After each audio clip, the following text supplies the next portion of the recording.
जय हिंद दोस्तों। स्वागत है आपका आपके अपने YouTube channel learning point with Abhishek sir पर। दोस्तों, अगर आप चैनल पर नए हैं तो चैनल को सब्सक्राइब कर लीजिए और बेल आइकन प्रेस कीजिए ताकि आप डेली डिक्टेशन पा सकें।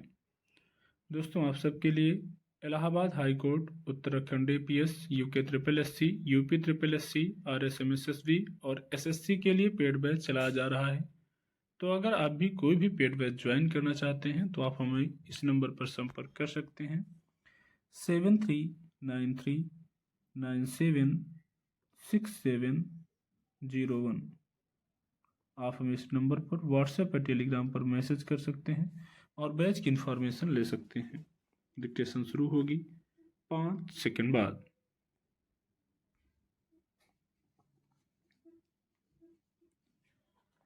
दिल्ली विधानसभा चुनाव के नतीजे अप्रत्याशित नहीं कहे जा सकते। यह चुनाव शुरू से दो ध्रुवीय था। भाजपा और आम आदमी पार्टी के बीच सीधी टक्कर थी। कांग्रेस ने जरूर दावेदारी की थी, मगर जैसे जैसे चुनाव की सरगर्मी बढ़ती गई, उसे एहसास होने लगा था कि वह मुकाबले में नहीं है। इसका नतीजा यह हुआ कि उसे शिथिलता ने घेर लिया।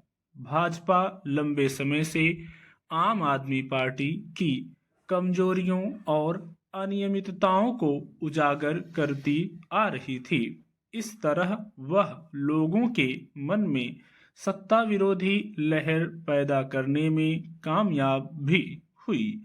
हालांकि तमाम सर्वेक्षणों में यही पता चल रहा था कि दिल्ली की बड़ी आबादी आम आदमी पार्टी सरकार से बहुत नाखुश नहीं थी, मगर उनमें से काफी लोग इस बार बदलाव चाहते थे। आम आदमी पार्टी की साख को सबसे अधिक नुकसान कथित शराब घोटाले की वजह से हुआ। इस मामले में मुख्यमंत्री अरविंद केजरीवाल और उप मुख्यमंत्री मनीष सिसोदिया को जेल जाना पड़ा था। पार्टी लगातार दलील देती रही कि उसके नेताओं को झूठे आरोप में फंसाया गया है, मगर वह लोगों के गले नहीं उतरी। उन्होंने दागी नेताओं को शिकस्त दी। इन नतीजों से यह भी जाहिर हुआ है कि भाजपा के काम पर लोगों का भरोसा कमजोर नहीं हुआ है। हालांकि दिल्ली विधानसभा चुनाव में इस बार मुद्दों से अधिक मुफ्त की योजनाओं का शोर सुनाई दिया।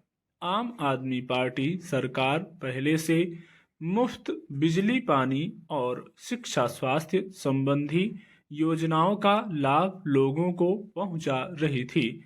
इसे लेकर बहुत सारे लोगों के मन में एक आकर्षण बना हुआ था। फिर सरकार ने चुनाव से ऐन पहले घोषणा कर दी कि वह हर महिला को 2100 रुपये हर महीने देगी। इसके लिए पंजीकरण भी शुरू कर दिया। इसके जवाब में भाजपा ने 2500 रुपये हर महीने देने की घोषणा कर दी। फिर यह भी भरोसा दिलाया कि जो योजनाएं पहले से चल रही हैं, अगर उसकी सरकार बनी तो उन्हें बंद नहीं किया जाएगा। इस वादे पर लोगों ने भरोसा किया। दूसरे कुछ राज्यों में भी भाजपा महिलाओं के लिए नगद राशि देने की योजनाएं चला रही है, जबकि पहले भाजपा खुद दिल्ली सरकार की मुफ्त की योजनाओं की मुखर आलोचना करती थी, मगर चुनाव आते ही उसने भी आम आदमी पार्टी को उसी के दांव से पटखनी देने का फैसला कर लिया और उसमें उसे कामयाबी भी मिली। दिल्ली सरकार के पास शासन क्षेत्र सीमित है। उसे केंद्र के साथ तालमेल बिठाकर ही विकास योजनाओं पर आगे कदम बढ़ाना होता है। आम आदमी पार्टी सरकार और केंद्र के बीच शुरू से तनातनी बनी हुई थी, जिसके बीच अपने अधिकारों को लेकर कई बार केजरीवाल सरकार को अदालत तक का दरवाजा खटखटाना पड़ा। उपराज्यपाल से उनके रिश्ते कभी समरस नहीं रहे।